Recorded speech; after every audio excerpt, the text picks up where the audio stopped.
Chers amis, bonjour. Parashat Shlach. Aujourd'hui, on va voir un dossier très riche, très intéressant sur le minyan. 10 personnes. Pourquoi il faut avoir 10 personnes pour prier? Alors pourquoi on ne peut pas se suffire avec 5, voire 6, voire 3? Quel est le but d'avoir 10 personnes? Et sur ça, pourquoi on parle de ça aujourd'hui? Parce que c'est la paracha de cette semaine. C'est de la paracha de cette semaine que nous apprenons le fait d'avoir 10 personnes pour prier.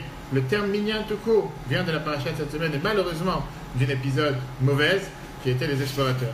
C'est-à-dire à travers les explorateurs, on a découvert comment on doit prier et pourquoi on doit prier avec minyan. Alors d'abord parlons de la tfila tout court. La tfila en général c'est quelque chose de personnel, c'est quelque chose d'intime entre Dieu et la personne. On se tourne vers Dieu et on lui raconte ce qu'on a dans le cœur. Néanmoins, on voit ici un digne particulier. C'est quoi le digne spécial par rapport à la tfila? Le sage nous dit que la tfila doit être faite particulièrement, c'est bien quand elle est faite avec un tzibour, qui veut dire avec un minyan, 10 personnes. Quelqu'un qui prie chez lui à la maison, qui prie tout seul, il ne peut pas être sûr que cette tfila va arriver jusqu'au ciel, jusqu'à le paradis en direct, jusqu'au trône céleste. Alors que quand tu pries avec un tzibour, quand tu pries avec une communauté, quand tu pries avec 10 personnes, là tu as beaucoup plus de chances que ta tfila puisse atteindre le trône céleste. Et la question est demandée est la suivante. Quel est mieux sur terre? Si moi je sais que chez moi à la maison je suis beaucoup plus sérieux, je peux beaucoup plus facilement me concentrer, est-ce que c'est pas mieux que je prie de chez moi tout seul que de prier avec 10 personnes? D'ailleurs c'est une question à l'Afrique qui a été demandée au Rav Moshe Feinstein, qui était un des grands décisionnaires dans notre génération en Amérique, aux États-Unis. Premier paragraphe, et l'autre Moshe il te dit la phrase suivante. Il te dit quelqu'un qui sent que quand il prie tout seul à la maison, il peut mechaven liboyoter la shamaim, il peut être beaucoup plus concentré envers Dieu, Béchacher, Béchach, Mipelel et Matzibour, à la place de prier avec la communauté. Et il sait comment il doit faire. Aïn, Tfila, Betzibour, Adif, est-ce que c'est mieux de prier avec 10 personnes? Yoter, Kavana, Adif, ou avoir plus de sagesse, plus de pensée, je veux dire, plus de concentration, c'est mieux. Qu'est-ce qu'il lui a répondu? Aïn, Kavana, Mouchachet, Latzet, Yesh. Et si tu as un peu de concentration, mais tu voudras avoir plus de concentration en étant à la maison, c'est mieux que tu es dans la communauté. Moi, avec les 10 personnes, avec le minyan, tu pourras quand même te concentrer un peu. Tu ne vas pas pouvoir le faire autant que tu aurais voulu quand tu es à la maison. Mais tu auras un peu capable. C'est pas vraiment que tu es dans un endroit où il y a du bruit, les gens ils parlent, on ne peut rien faire. À ce moment-là, il vaut mieux que tu restes dans la communauté. Pourquoi? Pour la simple raison qu'en étant avec tout le monde, la tfila elle est beaucoup plus acceptée. Donc, alors la question qui est demandée, quelle est la force du tzibour? Quelle est la force de la communauté? Pourquoi 10 personnes ont une force plus que celui qui n'est pas 10? Pourquoi le chiffre est 10? Quelle est la particularité? Et d'où on sait qu'il faut 10? Et d'où on sait qu'il ne faut pas moins que 10? Et d'où on sait qu'il ne faut pas 15, 5? Shulchan Aruch Admor Hazaken, deuxième paragraphe, qui te dit Kol davar shebikdusha, chaque chose qui est saint, que comme par exemple Kaddish, Baruchu, Kdusha, on n'a pas le droit de le dire avec moins de 10 personnes. Chez Nehemar, parce que c'est écrit, Venigdashti betor bnei Israël, je vais me sanctifier parmi le peuple juif. Ou là, Nehemar, dans la paracha de cette semaine, Shlach, c'est écrit, Hibadlu mitoch haeda, séparez-vous de cette assemblée. Ma tochamoula l'aneda, de la même manière que dans un côté, quand c'est écrit à l'intérieur d'eux, c'est une assemblée. Aftocha murkan haeda, pareil, ici, ça parle d'une assemblée. Et quel type d'assemblée? Je sais. Ça n'existe pas une assemblée moins de 10 personnes. D'où je sais, parce que la paracha de cette semaine, Moshe nous dit jusqu'à quand vous allez être une telle assemblée mauvaise? En parlant de qui? De Meraglim, des explorateurs. Quand tu enlèves Yoshua et Caleb, qui ne faisaient pas partie des 10 mauvais, qui faisaient partie des 2 bons, tu fais 2 moins 10, pardon, 12 moins 2.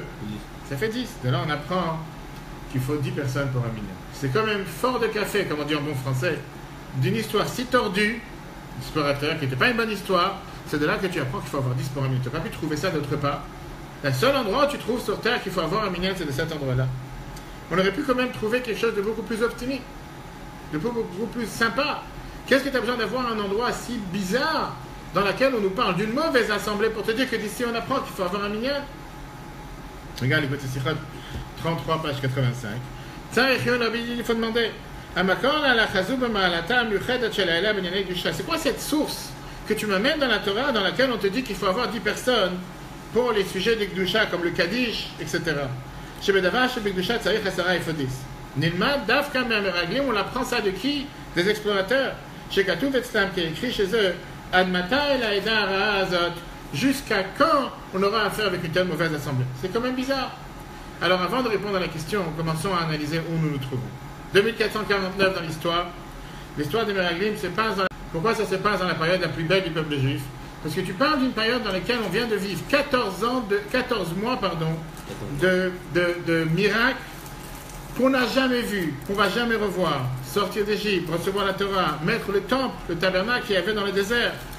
Et là, on reste, si tu veux, avec le dernier pas à faire, qui était passer la frontière pour arriver en Israël. On se rapproche d'Israël, on fait une pause café, pause déjeuner, dans une aire d'autoroute, pour arriver dans le désert de Paran, le jour du 29 Sivan. Vient un groupe de personnes à Moshe, et il dit, tu sais quoi, avant de franchir la frontière, on va envoyer le FBI, on va envoyer le Modin, on va envoyer le Shin Bet, pour aller savoir ce qui se passe. Vous trouvez quel est le meilleur endroit, par où passer? Il y a quand même des millions de personnes, savoir par où on va arriver, c'est pas du jour au lendemain que tu passes une frontière, quelques millions de personnes. C'était logique. Moshe, il a eu peur. Au départ, il s'est dit, jusqu'à présent, on n'a jamais demandé la frontière, on n'a jamais dû envoyer des personnes ou des explorateurs à l'avant. On vient d'avoir 2 grandes guerres, et on a gagné les grandes guerres. D'abord, on a eu la guerre avec Pharaon, dans laquelle Dieu il a dit, Hachem ilachem lachem, c'est moi qui vais faire la guerre pour vous, et vous vous taisez. Vous n'avez pas besoin de faire la guerre. Et deuxièmement, avec Amalek, Moshe, il a levé ses mains, le peuple juif a gagné. Quand il baissait les mains, c'était moins fort. Donc Moshe n'avait pas l'habitude d'une telle demande qu'on avait le devoir d'envoyer des explorateurs. Néanmoins, Moshe il a dit, vous savez quoi, c'est ce que vous voulez, on va envoyer des explorateurs, il n'y a pas de problème, c'est ce que vous désirez, on va le faire. Et Rashi, dans le Chumash Dvarim, il nous donne la raison pourquoi. Dans Deutéronome, il te dit pourquoi Moshe il a été d'accord. Regarde en 2 Dvarim, Vatikrevon elai kulchem, vous êtes approchés de moi, Vatambu, vous m'avez dit, Nishlecha Anashim, on va envoyer des personnes, lefanenu devant nous, Veyarpavu lanu et haaretz, pour creuser la terre, Veyashivu et anodava, pour me rapporter, pour me dire ce qui se passe, quel chemin il faut aller, Veteharim Hashem avo alehem, et par quel chemin et par quel endroit nous allons pouvoir y arriver. Vaïtav et Nayadava, j'étais heureux. Viens Rashi nous dit, Machal Adam, c'est un exemple avec une personne. Chez Omer Lachavero qui dit à son ami, prends li chamor chazé, vends-moi ton âne. Ambrolo lui ont dit, haine, pourquoi pas? Son ami lui a dit, tu veux ton âne? Il a dit, Atali le Nisayon, tu me laisses le tester? Oui. Haine, il a dit, pourquoi pas? Be'arim ou Bigvaot, dans les montagnes, dans les vallées, haine, pourquoi pas? Tu vas chez Rachem, puisqu'il a vu qu'il ne l'empêche pas. Mais il y a un notan de Maotar. Tout de suite, tu lui as payé content, il a dit évidemment ton âne et merci. Si l'autre il aurait dit ah non, t'as pas le droit de tester dans la montagne, t'as pas le droit de tester dans la vallée, t'as pas le droit de tester dans la chaleur, il aurait dit il y a un problème. Même si aujourd'hui, quand tu vas acheter une nouvelle voiture dans un garage, en règle générale, tu peux tester la voiture que tu vas acheter ou le modèle de la voiture, et tu n'as aucun garage qui va tester partir tout seul avec la voiture. En général, tu as les chauffeurs, le patron du garage, il vient avec toi, il est à côté, il te montre, il t'explique, il n'y a pas donné les clés, vas-y, va essayer la voiture, tu reviens dans 2 jours, ça ne marche pas. D'où je sais si tu ne vas pas partir avec. Là, Moshe, il a dit, pour ça j'étais d'accord avec vous. Pourquoi j'étais d'accord? Parce que si jamais je vous aurais dit, non, n'envoyez pas, c'est interdit, là vous aurez dit, il y a quelque chose, il nous cache quelque chose, il va nous dire la vérité, il a peur de quelque chose, et vous n'aurez pas voulu franchir la frontière. Pour ça j'ai dit, non, allez-y, il n'y a pas de souci, vous voulez aller là-bas, voir ce qui se passe, Bechavot, fonce, vas-y, il n'y a pas de problème. Moshe, il a voulu montrer qu'il n'a rien à cacher avec la terre d'Israël. Mais la vérité, Moshe, il a fait ça pour pouvoir faire en sorte que le peuple juif ait beaucoup plus d'admiration, d'enthousiasme, beaucoup plus de force avec la terre d'Israël. Il leur a dit, vous savez quoi?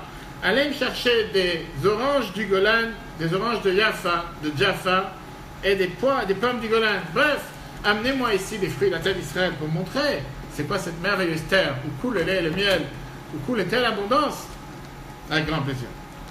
Pour que ça réussisse, Moshe il a voulu prendre toutes les précautions que ça ne va pas arriver, ce qui malheureusement est arrivé. Quelles sont les précautions qu'il a prises? Tout d'abord, il a choisi les 12 meilleures personnes de tribu, chefs de tribu. Pas choisi juste 12 nouvelles personnes qui n'ont aucune expérience.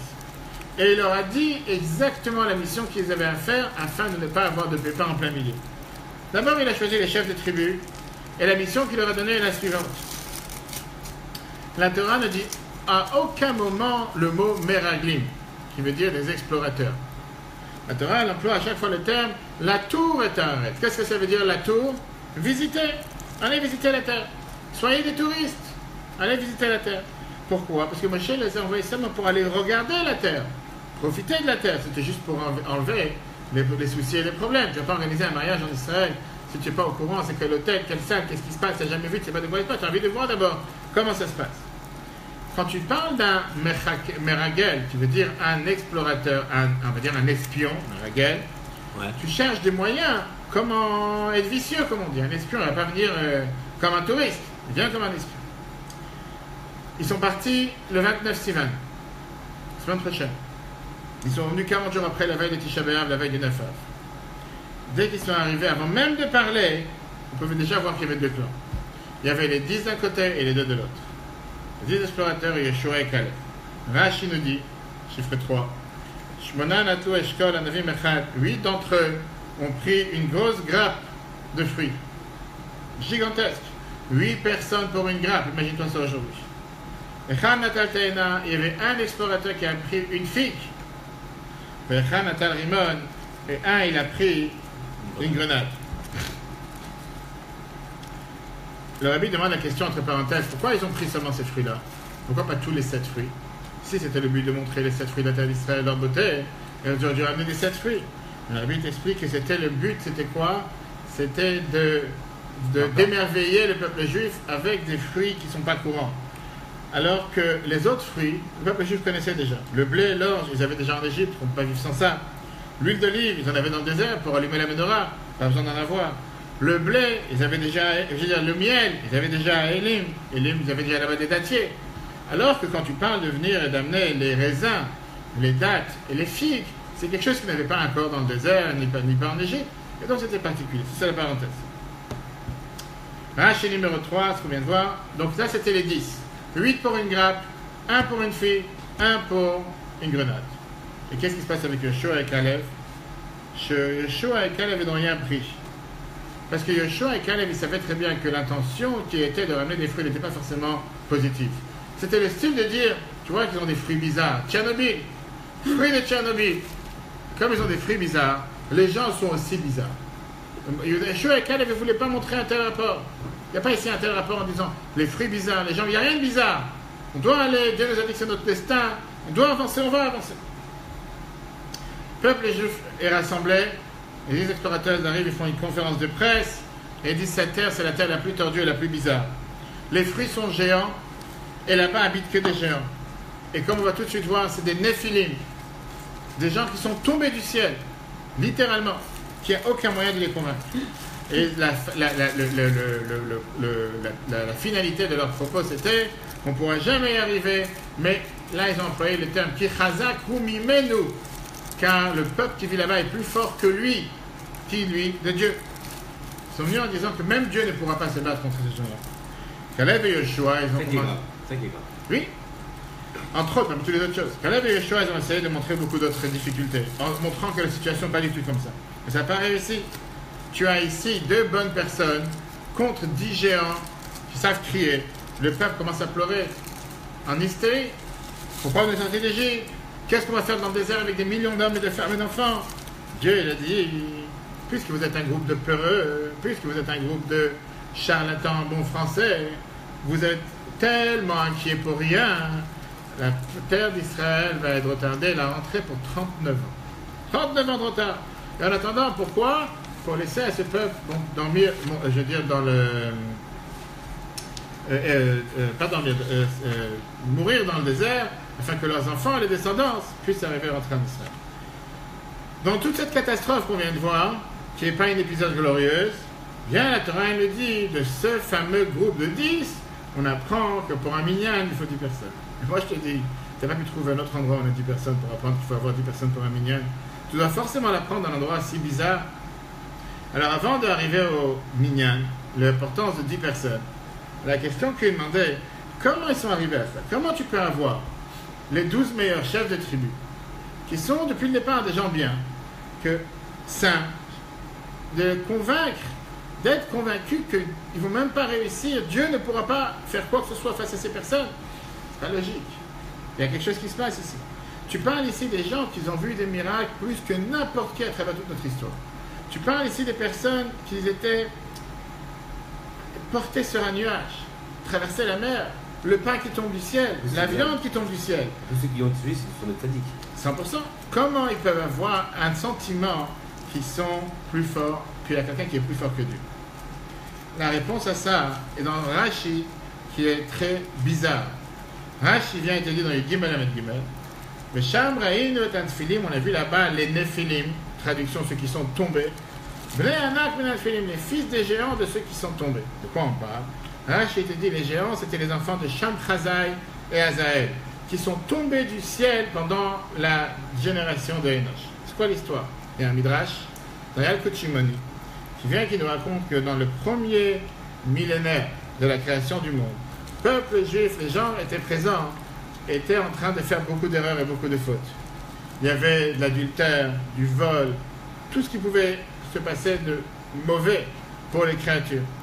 2 anges sont venus devant Dieu, Sham Chazai et Azaël, et ils ont dit à Dieu, fais-nous descendre en bas, sur terre, en tant qu'anges, on va vivre parmi les êtres humains, et on va les mettre dans le bon chemin. On va s'occuper d'eux, ils vont voir des anges, ils vont vouloir faire attention. Sauf que Sham Chazai et Azaël sont descendus en bas. Ils ont vu les filles de la terre, qui étaient très bonnes, voilà, comme la Torah nous dit, et ils ont fauté avec l'adultère. Et ça, c'était le début, si tu peux, du mauvais penchant de l'adultère qui a été créé sur terre, avec tout ce qui est la prostitution.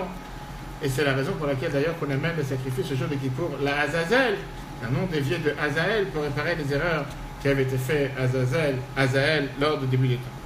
Alors, nos chers explorateurs, ils rencontrent ici ces grands géants en Israël. Et ils se sont dit, ils sont beaucoup plus forts que Dieu. Pourquoi plus forts que Dieu? Parce qu'ils sont tombés du ciel. Et la preuve est qu'ils ont le pouvoir de se battre même contre Dieu. S'ils auraient été vraiment des anges, comme anges, ils n'auraient jamais fait quelque chose contre la volonté de Dieu. Alors que là, ils sont capables de faire quelque chose contre la volonté de Dieu. Deuxièmement, Ils ont survécu au déluge. ça c'est la deuxième raison, ils ont survécu au déluge. Ils sont là depuis le premier millénaire. Nous sommes en 2449. Ça veut dire quoi? Ils ont 1500 ans minimum, si ce n'est pas plus. Vous avez vu des personnes qui vivent 1500 ans, ça n'existe pas. Et donc, certainement que la punition du ciel ne peut pas les atteindre. Ça veut dire que même si Dieu va décider de vouloir les punir, ils sont plus hauts que tout ça. Après, même le déluge ne les a pas atteints. Ça, c'est ce que la Bible écrit dans les Lévitique 28.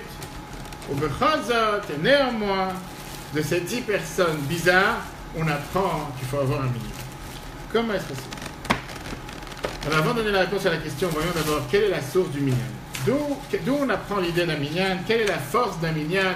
C'est quoi l'importance de prier avec un minyan? Minyan qui veut dire 10 personnes, etc. La Gemara Brachot, verset chapitre 4. Amar Rabbi Yitzchak le Rav Nachman, Rabbi Yitzchak dit Rav Nachman. Madoua le bas a donné les Beit HaKnesset l'Itpalel. Pourquoi tu n'es pas venu à la synagogue aujourd'hui pour prier? Amar lui a dit Eini yachol mipnei chulshati. Je ne peux pas parce que je suis faible. C'est pas la force de prier. Amar lui a dit sauf à donner à Sarah Beit HaKnesset. T'as qu'à prendre 10 personnes chez toi à la maison et prier. Amar lui a dit Ma chashivut bekar. Qu'est-ce que je vais gagner avec ça? Quelle importance? Amar lui a dit Dirti, parce que c'est écrit Vani tfilati lecha Hashem et Ratzon. Moi, ma prière est devant toi, moment de satisfaction. Et ma taille Ratzon. Quand est-ce que c'est un moment de satisfaction? Quand tu as 10 personnes qui prient ensemble. Ravacha, il te dit, on apprend ça dans notre verset. En quel kabir lo yimas, urtif, c'est écrit. Vada beshalom nafshi, kibera bimayu, il m'a dit, Dieu peut me sauver quand on est 10 personnes ensemble un petit peu. Viens la Gemara, Baba Mitzia, page 85.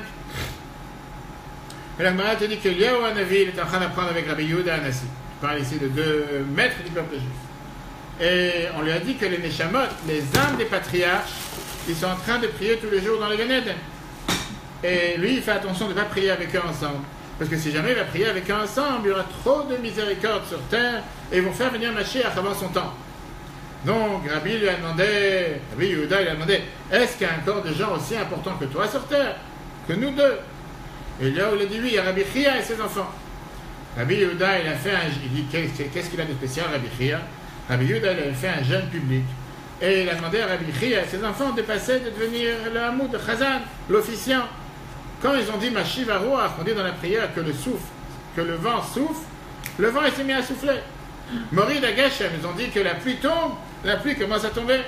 Et quand ils ont dit Mechaya Metim, que Dieu fait revivre les morts, le monde a commencé à trembler et ils ne pouvaient plus continuer dans la prière, parce que sinon les morts ils allaient commencer à revivre. Viens le rabbi te demande la question. Quelle était la particularité de ces gens-là? Ils priaient tous les jours. Nous aussi on prie tous les jours. Quelle était la particularité de cette prière que tout d'un coup ils disent, imagine-toi un instant, que le vent souffle, ça souffle, c'est la magie, que la pluie elle tombe, ça tombe, tout ce que tu veux, que les malades guérissent, la personne elle guérit, sur les pieds, elle commence à danser. Quelle était la particularité de cette prière par rapport aux autres prières? On avait dit la réponse elle est très simple. Chaque jour, ils priaient tout seuls. Là, ils ont prié en tant qu'officiants, en tant que shliach tzibur envoyé de la communauté. Et la force qu'ils avaient, c'était une force beaucoup plus grande que s'ils avaient prié tout seuls. Mais là, il y a un point plus important. 10 personnes ensemble, c'est pas seulement quand tu pries. La force, c'est même quand tu apprends ensemble. Et plus que ça, ce qui est le plus important, c'est que même quand tu as 10 juifs qui papotent ensemble, qui parlent pour parler, la Mishnah, elle te dit, Shrina, Shvuya, Benehem, la divinité règne parmi eux. Il faut faire attention à ce qu'on fait 10 personnes ensemble. Enfin, on fait des bains de mousse, avec à la piscine, en chaleur, etc. Jusqu'à ce que même les anges ne peuvent pas être présents parmi eux. Le Tanya, dans Y Kodesh Siman Chav Gimel, chapitre 23, il te dit, Shamati Merebotai, le mot à laquelle il te dit, j'ai entendu de mes maîtres, le Baal Shem Tov et le Magid, qui ilu nimtza malach echad, si tu trouves un ange, au maître de Mahamad Asara Israël, qui se trouve à côté de 10 juifs qui sont ensemble, Av Sheinam Bedavrim Divrei Torah, même s'ils ne sont pas en train de parler des paroles de Torah, Tipol Alav Matav Fachad, il tremble, cet ange, du fait d'être dans une assemblée avec 10 juifs ensemble. Pourquoi? Mishrinta de Shaya Alay, parce qu'il y a la divinité parmi eux. Là vient la question, quelle est la force d'un tzibour? Quelle est la force de 10 personnes réunies pour que la divinité soit parmi eux? Si tu me parles de la prière, je peux comprendre. Prière, on te dit clairement dans Beit Elohim que Berov Madrat Melech, quand tu fais une mitzvah avec 10 personnes ensemble, il y a la divinité qui est là, il y a Dieu qui est présent. Regarde le numéro 5. Einam Domim, ça ne ressemble pas. Muatim aussi met un mitzvah, peu de personnes qui font une mitzvah. L'Imerubim aussi met avec beaucoup de personnes qui font une mitzvah. Pourquoi? Qui imitalit Abayotar, elle est beaucoup plus élevée. Biyotana Asit Chaburad Adam, quand elle est faite avec un groupe de personnes. La reine, c'est pour ça. Yesh Bitsulazu Ma'ala Minemeret Berabim. Il y a un avantage avec une prière quand elle est dite en public. Parce que plus tu as des personnes qui prient, plus la grandeur elle est. C'est pas la même chose quand tu pries 10 personnes, 100 personnes, 1000 personnes, 10 000 personnes, 100 000 personnes. Mais ça, c'est pas suffisant pour nous donner la réponse. Pourquoi la divinité, elle vient et elle règne quand tu as 10 personnes qui sont assises ensemble, même en train de parler, papoter ensemble, pas forcément en train de faire une prière ni une mitzvah. On est bien obligé de dire qu'il y a ici quelque chose de particulier. Pourquoi, quand tu as 10 juifs réunis, il y a ici quelque chose de particulier? Il y a une force particulière qu'il n'y a pas quand ces 10 juifs ne sont pas réunis ensemble. Premièrement, analysons le mot même d'un tzibour. Qu'est-ce que ça veut dire tzibour? Tzibour, ça veut dire communauté. Mais tzibour, c'est aussi un acronyme de 3 mots. Tzadikim pour le tzadik, Bet, Benonim, Vav et le Resh ou Reshaim. Les pieux, les intermédiaires, on ne va pas dire les intermittents, et Reshaim qui sont les mauvaises personnes, ou ceux qui sont les mécréants, ceux qui s'appellent comme ça. Qu'est-ce que ça veut dire 10 SR? Rabbi te dit dans le Diode de 1989, et d'Akai à la Saram Israël. Quand on te parle de 10, c'est quand tu parles d'une assemblée, c'est 10 personnes. 20 mispar SR. À quoi représente le chiffre 10? Remez à Klalout Israël, la totalité du peuple juif. Chez Nechlak, le SR Sugim, qui est divisé en 10 groupes. Où ils ont été divisés en 10 groupes, Fishenim le Bekatouv, comme c'est écrit dans le verset, Atem Nitzavim Ayom Kulchem, vous êtes présents devant moi aujourd'hui, Roshechem, Shiftechem, et quand le Chumash vient et te dit, Mechotev et Tsecha, depuis celui qui coupe les bois, celui qui puise de l'eau. Viens, la Torah, elle te signifie ici tous les différents 10 groupes, tous les différents 10 personnalités, 10 sortes de personnes qui peuvent exister, que quand ces 10 se réunissent ensemble, forment un tzibour de 3 catégories du peuple juif, qui fait que ça fait une Eida, un groupe, une assemblée sainte dans la divinité réelle. Quel est le but? Qu'est-ce que ça veut dire que tu as 10 personnes ensemble? Malgré que tu as des différents avis entre eux, malgré que tu as différents niveaux entre eux, ils s'unissent tous ensemble, parce qu'on a tous la même âme. On n'a pas les mêmes pensées, comme on a tous le même âme, on vient tous de Dieu. Et à ce moment-là, on vient et on s'unit avec Dieu, on devient une seule personne. Le fait de s'unir 10 juifs ensemble, avec toutes les différences qu'il peut y avoir entre l'un et l'autre, ça montre le lien familial qu'il y a par rapport à l'Oneshama, qu'ils sont 10 enfants du même père. Et cette union révèle l'amour de Dieu pour pouvoir ouvrir les portes du ciel. C'est d'ailleurs la raison que la grande majorité des prières qu'on dit dans la Hamida ne sont jamais dites au langage singulier. Sont toujours dites au langage pluriel. Refa'einu, guéris-nous. Barech aleinu, bénis-nous. Même quand tu fais une bénédiction pour le voyage, tu l'as ta derrière. Quand on prend l'avion, quand tu fais une longue route, qu'est-ce que nous dit dans ta derrière? Tolicheinu le shalom, vetatzideinu le shalom. Fais-nous marcher en paix, fais-nous revenir en paix. Qu'est-ce que ça veut dire fais-nous? Pourquoi à chaque fois tu parles en nous? Dis je pars, je reviens, bénis-moi, guéris-moi, donne-moi, enseigne-moi. Pourquoi toujours au pluriel? Viens, la Gemara, elle te dit, dans la Gemara Brachot, page 30a, que quand tu parles en pluriel, quand tu parles au nom de la communauté, quand tu parles au nom du pluriel, automatiquement la prière est beaucoup plus écoutée. La Bible te dit quel plaisir un père il a de voir tous ses enfants réunis. Quand quelqu'un il vient tout seul, c'est une seule personne. Quand quelqu'un il vient à plusieurs, automatiquement, en tant que famille, ça a beaucoup plus de sens. Tous les enfants sont réunis, c'est beaucoup mieux. On apprend ça aujourd'hui avec ceux qui ont l'habitude de voyager en taxi ou en bus. Quel est le meilleur moyen de pouvoir voyager? En taxi ou en bus? Ils sont tous dans le même couloir, tu vas me dire. La différence numéro 1, c'est que si le taxi et le bus ils arrivent à la même destination, en taxi, ça coûte beaucoup plus cher. Quand tu voyages avec les transports publics, ça te revient beaucoup moins cher. Prier tout seul, tu es en taxi. Ça met plus de temps. Ça met plus de temps, mais les deux sont dans le même couloir. Plus de temps parce que tu as plusieurs stops. Mais au final, quand tu voyages en taxi, même en Uber, tu finis par payer beaucoup plus cher. Tu voyages en transport public, le fait qu'on est beaucoup plus réunis, ça devient beaucoup moins cher. Tu as ton private jet, ton jet privé, ça te revient beaucoup plus cher. Pourtant, tu prends le même avion avec 100 passagers à l'intérieur, le billet il est divisé par 100. Parce que quand tu es en public, automatiquement tu as beaucoup plus de chances que ça te coûte presque rien. Et ça c'est la différence. Tu pries tout seul jusqu'à ce que ta prière soit exaucée, soit écoutée, elle arrive au trône céleste et que Dieu peut faire en sorte de se tourner vers ta prière, répondre à ta prière et que tu reçoives la réponse. Ça dure énormément de temps. Tu pries avec un transport public, tu pries avec un avion public, automatiquement ça va beaucoup plus rapide. Rabbi vient te dire dans les grottes Kodesh une phrase encore beaucoup plus poignante. Dans le volume 18, le Rabbi te dit Niflaim d'Ivre Chazal, ils sont riches de paroles de nos sages. Kol davar shebikdusha ben asara. Tout ce qui est écrit dans la Gdusha, toutes les paroles du Gdusha, on le dit en 10. Veyadou, écoute cette phrase. Veyadou apidgam achassidut, le Rabbi te dit c'est connu ce que la chassidut nous dit. Asher yoter garu aliyot began eden levad, c'est plus pire d'être dans le paradis tout seul, mais Asher begein amem yodim de safim, que d'être dans l'enfer avec d'autres juifs. Incroyable. Je ne sais pas si tu t'imagines, qu'est-ce que ça veut dire? Vaut mieux être dans le paradis tout seul, non, vaut mieux être dans l'enfer avec d'autres juifs que d'être dans le paradis tout seul. Donc, vaut mieux être mal accompagné qu'être seul. Non, ça je suis pas d'accord. Ça on dit pas ça. Ça on dit pas ça. Non, c'est différent. Ça dépend si tu parles matériellement, spirituellement. Mais la Torah, qu'est-ce qu'on apprend de là? Spirituellement, je te parle. Spirituellement, c'est pas forcément mal accompagné. C'est le fait d'être avec d'autres personnes. Quelqu'un va te... Imagine-toi la réalité. Tu vas en randonnée tout seul dans la montagne. Qui va te sauver si tu as un problème? Bien sûr. Si tu as un problème dans un lac, alors que si tu es avec des autres personnes, même si ce n'est pas forcément des bonnes personnes que tu aurais voulu les fréquenter, mais le fait qu'ils sont là, automatiquement ils peuvent appeler les secours, ils peuvent faire quelque chose. Exactement la même chose. Bien la Chassidut, elle te dit maintenant la réponse à ce qu'on a vu au départ. La Gemara, elle te dit qu'est-ce qu'on apprend des explorateurs? L'idée d'un davar shebikdusha.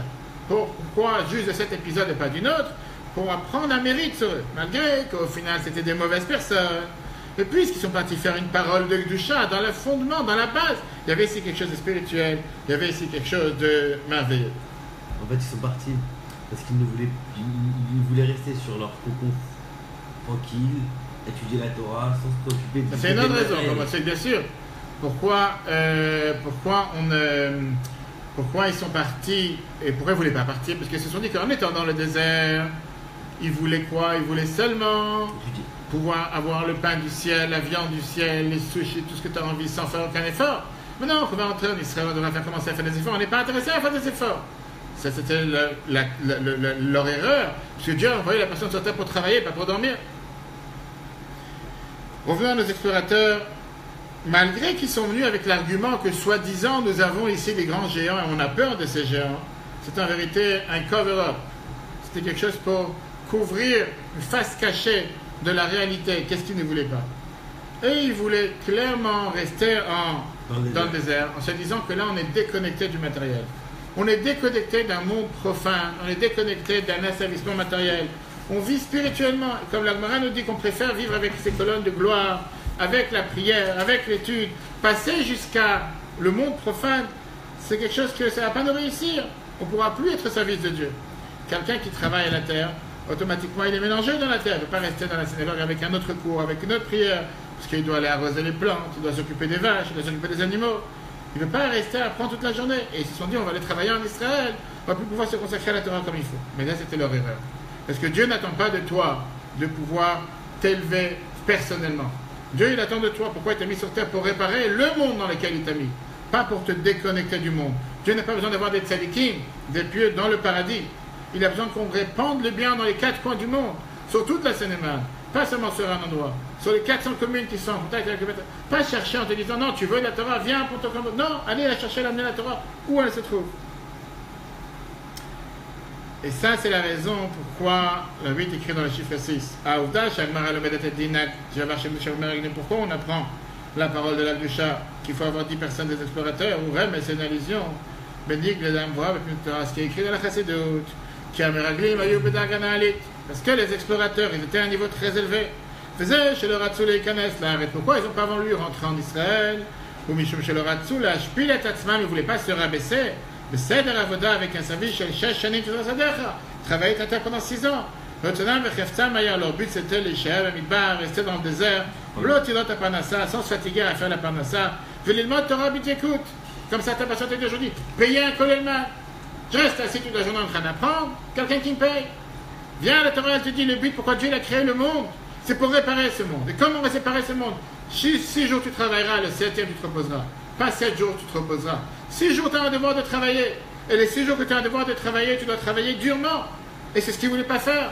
Ils se disent là, on a tout ce qu'il faut pour nous. On a la manne qui tombe du ciel, on a la viande qui vient du ciel, on a le puits de Myriam qui nous suit partout, on va dans le désert. On n'a aucun problème. Les habits ils sont au pressing sans même les amener. Ils ressortent du pressing sans les amener. Tu as pris 3 tailles de ventre. Les habits grandissent. Tu as maigri, les habits rapetissés. C'était la paradis sur terre. Tout d'un coup, ils entendent qu'on doit rentrer en Israël et commencer à travailler dur. Je n'ai pas envie de travailler. Ils ont dit que ça, c'est le but même pourquoi Dieu les a envoyés sur terre.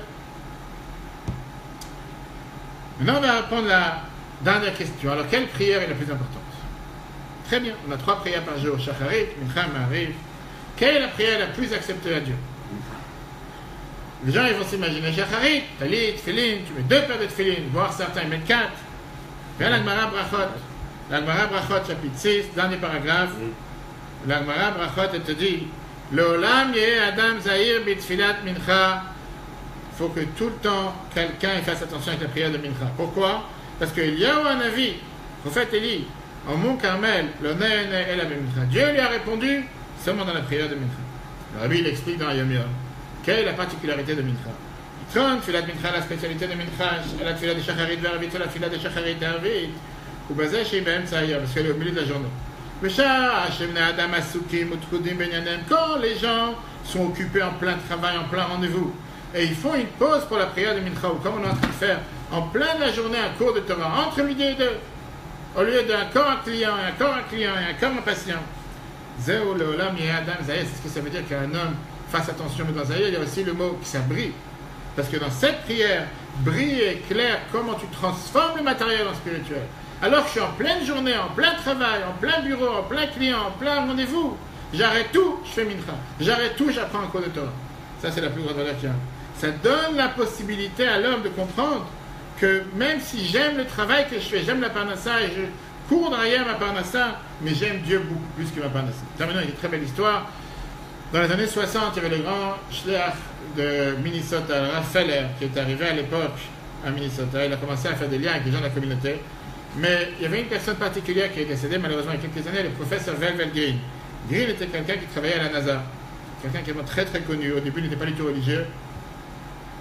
Et c'est quelqu'un qu'on savait que si tu as un contact avec lui, tu rentres dans la NASA directement, tu vas au ciel. C'était un grand professeur qui travaillait sur les microbes, les épidémiologies. Et il essayait d'ausculter, de voir s'il y a la vie sur Mars. Green il travaillait à l'époque dans une base militaire cachée. Un jour, il reçoit un coup de téléphone de Rav Feller qui veut le rencontrer. Green, il a pensé qui veut lui demander un don. Il a dit, tiens, j'ai $36 pour toi. Mais Fell a dit, je ne cherche pas $36, je peux te rencontrer. Donc, il leur donnait un rendez-vous dans la base militaire dans l'après-midi. Et il commence à débattre, différents sujets, différentes choses. Green, il a dit, écoute, si tu veux, je peux t'en manger ta barbe, je peux te donner un autre costume à la place de ce costume noir que tu as. Tu as l'air vraiment comme quelqu'un qui est enterré mort. Ouais, c'est pas, on est à Minnesota, on est en plein États-Unis, au plein cœur. On est dans les années 60. Qu'est-ce que tu fais ici avec tes habits de Russie ou d'à l'époque d'Europe de l'Est? Arrive le coucher du soleil. Feller en plein rendez-vous, il demande, excuse-moi un instant, il se lève, il se met vers le mur et commence à prier Mincha. Green ne comprend pas du tout ce qui se passe. Et il voit une personne qui est en train de se bouger comme ça dans le bureau devant lui, en train de fermer les yeux, en train de prier. En plein rendez-vous. En train de discuter, c'est toi qui as demandé le rendez-vous. Quand l'autre est fini, Feller lui dit, je m'excuse, notre rendez-vous est très important. Mais j'avais quelque chose à faire beaucoup plus important. Green au départ, il a eu honte. Après un instant, il s'est dit, je vois qu'il y a quelque chose de vrai et de sincère dans la vie. Il a levé un téléphone à sa femme et il a dit, tu te rappelles qu'on a lu une fois les histoires avec les pogroms, avec des gens qui ont donné leur vie pour ne pas se convertir au christianisme. Et nous, on a eu un débat une fois. Il dit à sa femme, est-ce qu'il y a encore des gens pareils sur Terre? Bon, aujourd'hui, j'ai trouvé une personne pareille qui existe sur Terre. Tu sais, à l'époque, on dit, il y a des Amish qui sont en Amérique, qui ressemblent à tous ces gens avec les barbes et les chapeaux. Ouais. Il est dans mon bureau, il vient de prier Mincha. Ce tournant a fait que M. Green est devenu religieux à 100%. Il a Shabbat, Kashrut, il avait très longue barbe, il l'a vu plusieurs fois. Le rabbi lui a répondu à toutes ces centaines de lettres avec des longues pages pour lui répondre à toutes ces questions. Mais c'est le fait de voir que lui, il y a quelque chose de plus important dans la vie. Il y a les rendez-vous, il y a les clients, il y a les patients, il y a les commerciaux, tout est important. Mais il y a un moment dans la journée où je dis pause, stop. Maintenant, je dois parler à Dieu. Quand on fait ça de telle manière, et surtout quand on apprend avec un tzibur, on est garanti de pouvoir réussir. Il faut bien parler à Dieu. Bien, il faut parler d'abord. D'abord, il faut parler. Une fois qu'on a parlé, on est garanti de réussir. Que Dieu fasse, qu'on puisse avoir toutes ces bénédictions. Amen. Et si Dieu veut, la semaine prochaine, on passera, on s'enfoncera dans le trou, comme on dit. Parce que la semaine prochaine, on descend encore plus pire. On voit les attaques personnelles contre Moïse. Avec Korach, qui était son cousin, qui n'avait pu supporter que Moshe était celui qui dirigeait le peuple juif. Mais la Torah nous dit que Korach a fait un énorme faux pas. Parce qu'il ne pouvait pas supporter en disant « Nous sommes tous saints, et si nous sommes tous saints, pourquoi il y a quelqu'un plus que moi ?» C'est là-bas qu'on apprendra la valeur d'un tzaddik, la valeur d'un rabbi. Pourquoi on a besoin d'avoir un maître du peuple juif, pas 36? Et quelle est l'importance d'être attaché avec ce maître du peuple juif? Et comment faire en sorte que, grâce à cet attachement, nous bénéficions de toutes ces bénédictions, de voir les bénédictions que nous prions qui descendent sur terre. Que Dieu vous bénisse, très bonne journée à tous et à la semaine prochaine.